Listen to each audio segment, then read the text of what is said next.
લક્ષ્ય ન્યૂઝ, એક નજર, એક લક્ષ્ય. સુરેન્દ્રનગરમાં દારૂની મોટી હેરાફેરી પકડાઈ. લીંબડી નજીક જાખણ ગામે ₹55.47 લાખની 28,744 દારૂની બોટલ સાથે 2 આરોપી ઝડપાયા, 4 આરોપી ફરાર.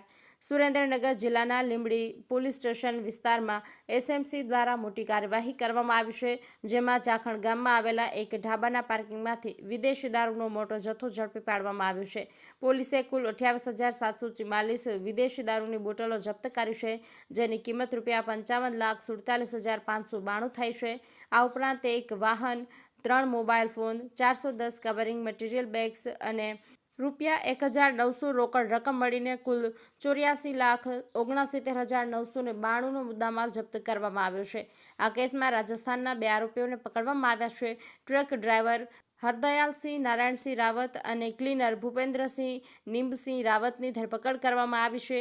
હજુ 4 આરોપીઓની શોધખોળ ચાલુ છે, જેમાં મુખ્ય આરોપી કરતારસિંહ, તેના ભાગીદાર સુરેન્દ્રસિંહ રાવત, ચંદીગઢનો એક અજાણ્યો વ્યક્તિ અને ચોટીલાનો એક અજાણ્યો રિસીવર સામેલ છે. એસએમસીના પીએસઆઈ એસવી ગલચરના નેતૃત્વમાં આ કાર્યવાહી કરવામાં આવી છે. આરોપીઓ વિરુદ્ધ પ્રોહિબિશન એક્ટ અને ભારતીય દંડ સંહિતાની વિવિધ કલમો હેઠળ ગુનો નોંધી વધુ તપાસ હાથ ધરી છે.